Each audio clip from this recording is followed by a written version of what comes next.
Magandang araw po. Armed Forces of the Philippines and to my subscribers, overseas Filipino workers, active and retirees, maraming salamat po sa inyong lahat. Today our video for the update of the Philippine Army regarding sa press release nila sa related sa midterm election po. So basahin po natin ang press release ng Philippine Army. Port Bonifacio, Taguig City. The Philippine Army as the main force provider to the Armed Forces of the Philippines, AAP,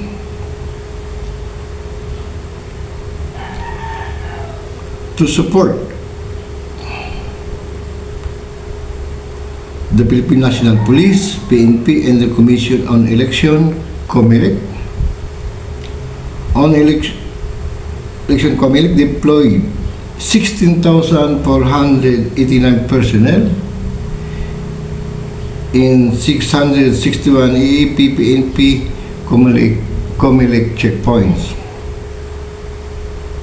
and 63,663 polling presinto po ng botohan across the country as of May 4, 2025. So kahapon po.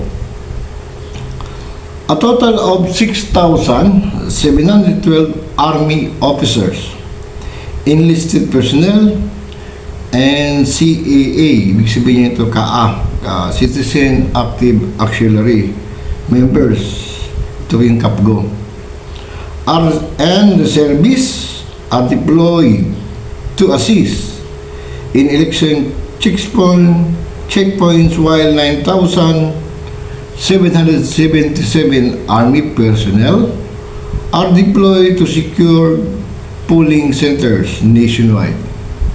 Ito na. Deployment na. Moreover, 12,377 Army personnel are placed on standby alert for possible augmentation. The deployment of Army personnel is part of the wider interagency coordination among the AAP, COMELEC, and PNP to preempt and neutralize any threats of violation, intimidation, or electoral sabotage. The Philippine Army has also conducted extensive briefings for all deployed personnel on their legal mandate and the specific guidelines.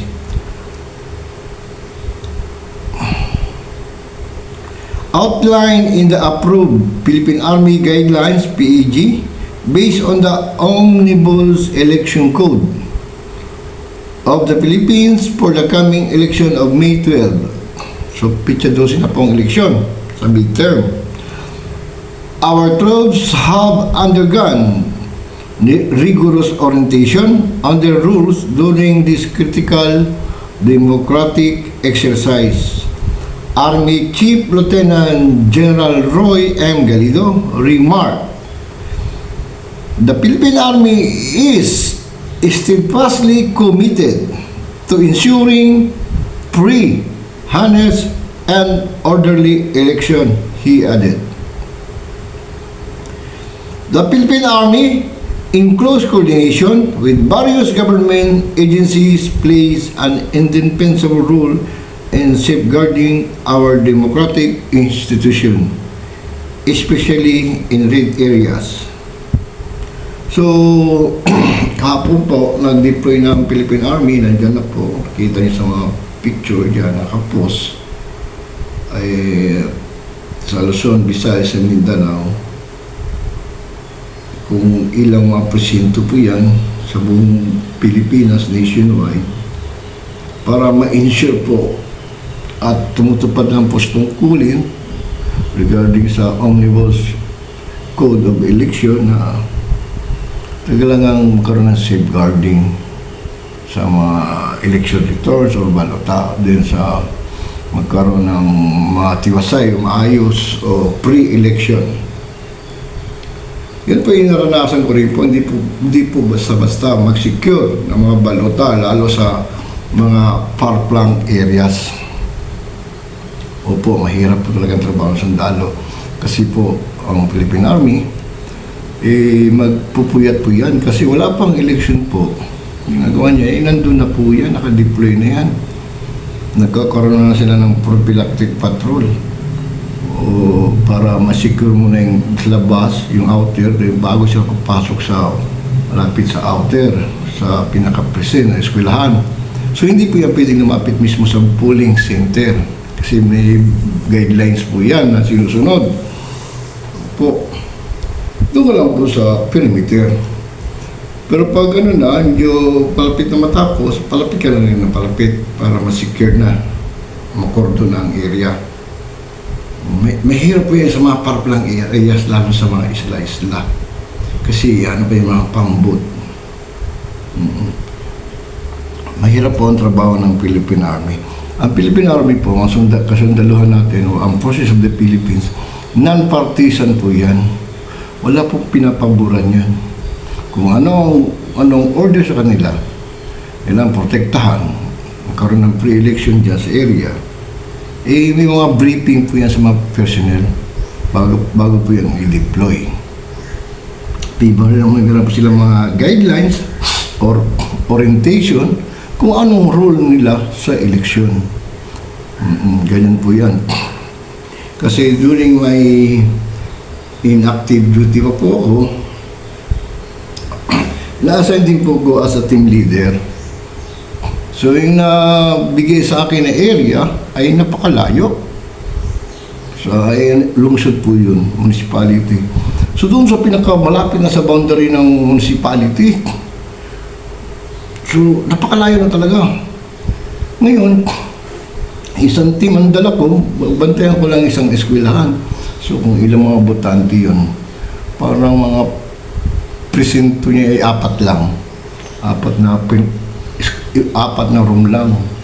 Kasi kunti lang po sa bukid barangay ang bumuboto. So, nung pumunta kami doon, hinatid pa kami ng sakyan namin. So, pagdating po sa area, wala pa akong eleksyon. Madaling araw kami dumating, maaga. Pagka umaga, so ang ginawa ko, as a team leader, gusto ko ma-secure ang area muna. So nagpatrol muna ako. Clear ko muna yung tinatawag ng prophylactic patrol. So, inano ko muna yung high ground hanggang sa kung ilang radius galing sa school, sa area, para ma-safety baka ang mga dissident terrorists, nauna pa pala sa akin doon sa area. So, kailangan i-clear ko muna yung area. So, i-clear ko muna talaga yung area. So, mag-start ng proseso ng alas city, amang dyan ang mga teachers na nagkaroon ng mga election duty. So, handa na po sila kasi 7 o'clock. Layo po yun parang barangay, ang barangay na yan. So, cluster po yun. So, ilang barangay hinawakan niya. Na-cluster yun.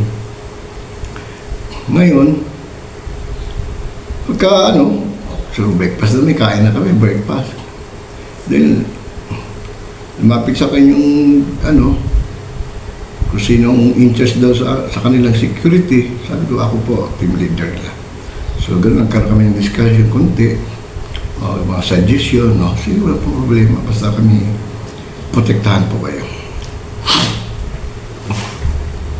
Yun na po. So, ang eleksyon minsan mayroong mga political mga loyal nila sa mga nila, kandidato. Medyo nung magkakaroon ng sinasaway po namin ako. off-limits tayo sa ganyan, dito kayo sa ano, malapit sa ano. Kasi nadidisturbo yung ano, yung polling ano, precinct. So yun lang, okay naman po. So doon na kayo mag-almusal, tanghalian, snack, hapunan. Kahit ipaila-ilan lang dumarating, magtsaga lang kayo magbantay eskwela. Yun ang trabaho niyo eh. I-secure ng eskwela ng precinct. Yun talaga yan, maghapon, mag-araw. Yun. Tapos, alert talaga kayo. Mayroon mga sabotage o anong mga activities ng mga DTS, yung mga dissident terrorists, ano dyan. So, mahirap po. Ngayon, ang problema ay nagka-counting na sila ng ganyan. Umabot na ng alas 6 ng hapon, gabi. So, wala na pong sasakyan. So, yun ang problema namin ngayon, kung paano kami makakauwi. Wala namang bumibiyayang jeep doon, ganung oras. Wala na talagang sasakyan. Lalakarin namin ilang kilometro, dalang balota. Mga high ground po yun. Delikado po yung bukid, high ground. Rough road po yung kasada. Rough road. Tapos may mga high ground. Ingatan namin, maambos kami. So nag-usap kami ng, yung polling center na head, pinaka-head, yung teacher, babae, na, sir, paano ito, sir, maglalakad tayo puntang munisipyo? Naku, hindi pwede, ma'am. Delikado po yan, ma'am. Ang gagawin natin, may dala tayong balota. Ilang kilometro po yan, baka inumaga pa tayo makauwi. Tayo. So, ano magandang choice? Ano magandang kayo na pong bahala sa akin. So, binigay sa akin ng teacher yung head sa polling percent, polling ang decision, para masecure lang sila pati yung balota. Parang kinakabahan na rin sila eh. Tapos meron akong tao na kasi yung augmentation niyan, may kasama yan ba, regular. Sa isang temira pong augmentation niya na CAPGO o tinatawag na KA, Citizen Active Auxiliary. Taga doon din po siya na area. Sabi ko, itong means of transportation ito, wala tayong makuha sa sakyan? Wala talaga, sir, wala na talaga. Magandang sa dagat tayo dumaan, sir. Para tayo dalamuin natin yung munisipyo. Ano ba yan? Sabi, hindi, sir. Kusapin natin, mayroong bangka dyan. No? Kusapin kong kakilala pa, mayroon siyang 2 bangka, malaki. Motorboat, malaki. So, ilan naman ang bangka niya, baka malunod tayo. Mabigat tayo kasi may mga armas tayo. May balota pa, mga pa. Kinausap. So, 2 bangka. So, yung capacity ng bangka ay marami-rami din eh. Malaki eh. Ang isang bangka, 10 magkasya. Malaki yun. So, 2. So, yung problema yan, paano ang pagbayad dyan? Mabuti na lang, yung may-ari, may talaga, nationalismo, Pilipinismo, o mayroon siyang prinsipyo. Walang problema sa sasakyan, sir. Ang akin lang, sir, tulungan niyo na ako sa gasolina kasi back and forth po yan. Kasi balik din po ako. Tapos gabi pa natin madilim na. Buti na lang mayroon yung teacher na head, walang problema po, maraming gasolina po sa city. Sa munisipyo, mayroon na ng allocation kami sa gasolina, ganyan. Kami na pong bahala dyan. So, nagkaayos na. Nagbiyahe kami ng sakay kami ng alert kami talaga ng pambo. Sakay namin yung pinauna namin yung mga maestra, yung mga baluta, security sakay kami. Biyahe kami ng madilim sa dagat. Medyo malakas ng konti ang hangin sa alon. So, safety naman ang sakyan, yung tubot kasi malaki. Tapos sanay na yung nagdadala sa patrol. So, sa awa ng Diyos, nakarating kami sa lungsod, sa Mauban, Quezon province po yung Mauban, Quezon. Sa Mauban, Quezon, galing kaming CAG-CI 3. Nung eleksyon na yun. Tapos, dating po doon, nagpasalamat po ako. Kasi, nakarating kami ng safety na magandang namin, ang lakad namin pagpa-uwi, nakasama ng mga teacher, pati mga balota na safety talaga. So natin namin sa munisipyo na turnover namin doon, so job well done, tapos na. So nag-usap kami ng teacher tsaka ng may-ari ng pambut ko, sir, paano ito? Anong arrangement natin ito? Walang problema, sir. Pwede po kayong pwede na pamiwanan. Kami na po nang bahala sa may-ari ng pambut, ng usapan sa regarding sa gasolina. So, pasalamat ako. Pag-uwi ko po ng company CP namin, or command po pahinga na, rest. Pahinga na kami mga tao.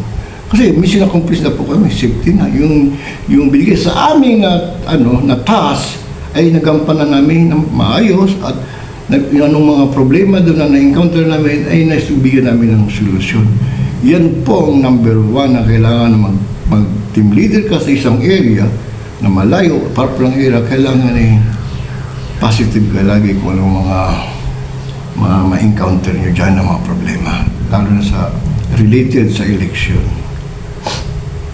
So hindi po basta-basta magbantay sa election. So yung mga sandaluhan natin, may mga specific instruction po yan, mga guidelines ng mga commanding officer nila bago sila i-deploy. Kasi pagdating sa, aliba, company, Charlie company ko noon, Bravo. Iyan itong team ito, dito sa area na ito, nakaano na po yan, pag ating eleksyon, wala pang eleksyon, nandun na kami sa area, baka unahan pa kami nakaposting doon. So, pagdating mo naman doon, dapat ikaw i-secure naman yung area, magkanta ka ng prophylactic patrol bago ka mag-posting sa school, malapit sa school. O kailangan yung school, overlooking mo, in case may mangyari dyan, nandun ka agad kayo, makareact kayo. Pagdating ng malapit na matapos ng eleksyon, matapos ng counting, i-shifting nyo na agad sila, ang teacher, pati ang mga balota. Dahil kung anong sakay gamitin nyo, yun ang kung anong possible na makaalis kayo, importante yung safety. Kaya itong task na po ito ay napakadelikado po para sa ating kasandaluhan, lalo na sa Philippine Army. Matas ka din sa mga election duty. Di po natin alam mga mangyayari sa isang area, lalo sa banda sa Autonomous Region or Muslim Mindanao o ARMM, critical area. Yung tinatawag na mga hotspot. Excuse me pa.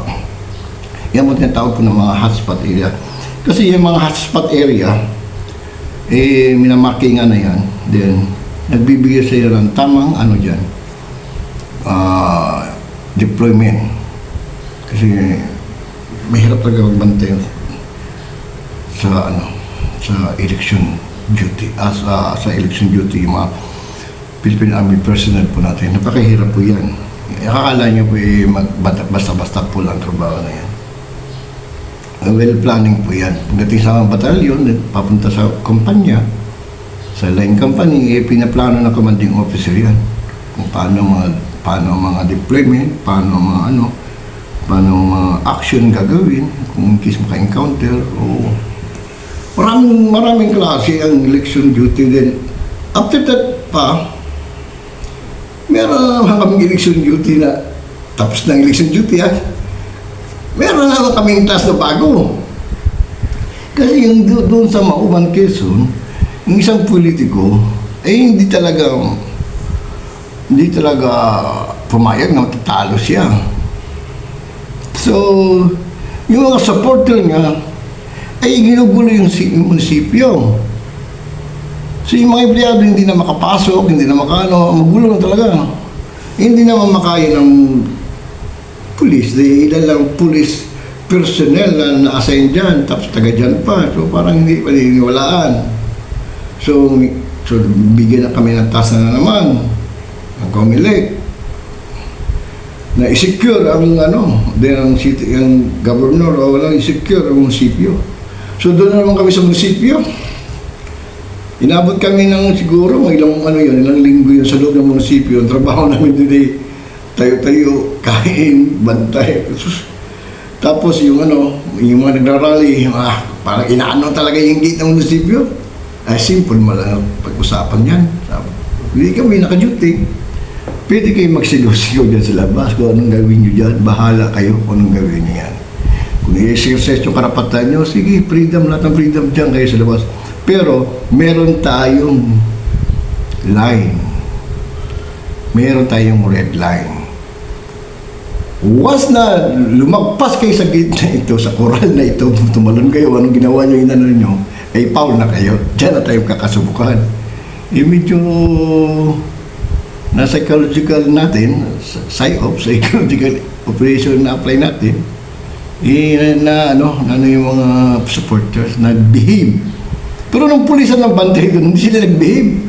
Kasi mga kamag-anak yung mga pulis, sige, yung mga supporter na kabilang partido, So kaya sabi ng tulong kasi hindi na nagpapangsyon ang munisipyo dahil yung mga empleyado ay natatakot, ginugulo ng mga supporters.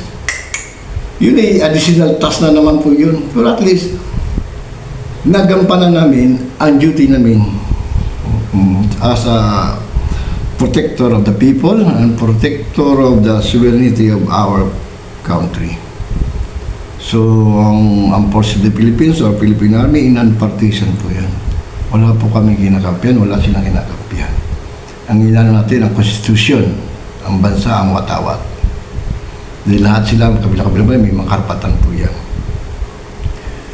So, yung ina-apply din namin ang human rights, kung anong karapatan nila.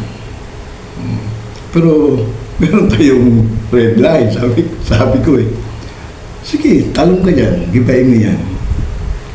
Subukan mo kami. Lumakit na bumaba ka dyan. Sabi ko, bumaba siya. Na-saywar siya, psychology. Pero talaga totohanin ko talaga siya. Pag gumaki siya, destroyin ko siya. Oo. Destroying government property na siya. Mayari siya sa akin.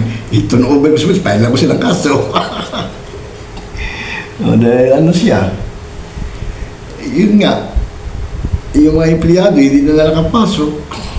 So, nung pagkatapos nung medyo nalaylo na ang mga supporter, hindi na magulo dahil kami na nagbabantay, open na nag-function na ang munisipyo. So, duwarting na mga empleyado, so yung trabaho ng munisipyo sa kanyang mamayan ay nagagampanan na niya. Kasi safety na po sila, nabantayan namin sila. So yung mga supporters na nag-rally, nagsisigaw-sigaw sa labas, na sila, kalmado na sila. At salamat naman at gumagalang din po sa ating kasundaluhan o Philippine Army ang mga sibilan doon. Dahil kami po doon lang po kami sa tama. Wala po kami pinapanigan. Sa tama lang po kami. Sa Constitution o sa bansa natin o sa watawat po natin. Kami nagganungkulan o nagbibigay ng serbisyo. Yun lang masasabi ko. Napakahirap po ang election duty. Para ngayon, midterm election. So, deploy. Busy na po yan sila. Lalo na ang COMELEC. Napaka-busy na COMELEC ngayon. Kasi paano na i-distribute? Siguro, na-distribute na yung mga balota. Paano transportation ng mga ballot boxes o mga sampot. So, may mga trabaho ang ganyan alam na nila po yan. Ganun din sa forces, alam na po din namin trabaho namin kasi meron po kaming orientation at mga guidelines at sinusunod po yung ang specific instruction sa individual team leader na madispatch ka sa isang area na mag-render ka ng duty as election duty. So, gagampanan nyo po talaga yun. Napakahirap lalo sa mga bukid-bukid, ng critical area. Okay lang yan kung may sakyan kayo, kaya meron kaming pambot na alternative. Kung wala, di maglalakad kayo. Talagang safety talaga ang dapat isipin natin. Meron po. So, kailangan bantayan nyo ang mga mamamayan, ang mga botante, din ang boto nila, bantayan mo rin. So, election duty ay lalo na sa mga checkpoint. Eh, dyan sa checkpoint, ay ano talaga dyan? Puyat ka dyan. Kasi, kailangan i-checkpoint mo yan para hindi makalusot ang mga firearms sa eleksyon. O yung mga yan, kasi gun ban po yan. Pero kung merong member ng mga operatives na meron silang COMELEC exemption, ayun ay pwedeng makalusot kasi meron siyang COMELEC exemption sa gun ban niya. Oo. Huwag niyo pong sabihin pag gun ban ay para lang po sa civilian, hindi po. Ini-implement din po yan sa Armed Forces of the Philippines. Lalo pag hindi ka duty. O kahit yung mga intelligence natin, operatives natin yan. Meron po yan dala na gun exemption. Na sila ay binigyan ng election ng COMELEC ng gun exemption. Dahil operative sila, sundalo sila o intelligence sila. O kami ganoon din po sa Force of the Philippines. Meron din po kami gun exemption na binibigyan ng COMELEC. So nag-render kami ng duty. Diba ngayon sa ganito ngayon, kung maramihan na, ang tao dinidiputest na kayo ng COMELEC na mag-render ng election duty. So inaatasan pa tayo ng COMELEC in regard sa Omnibus Code election na sila ay may karapatan makipag-interagency coordination, manghingi ng tulong, o ganun po yun. Yun po ang kalakaran ng ating Kasi baka sabihin nyo na, sa civilian na wala pong exemption sa, wala pong po sa gun ban. Kasali po kami dyan sa gun ban. Kaya lang, na-exempted kami dahil meron kami yung binibigay sa amin ng COMELEC na gun exception. Exception. Yun po. So, naka-detail doon, ano ka, anong armas yung mo, ilang round, naka-detail po doon. So, gun exemption mo.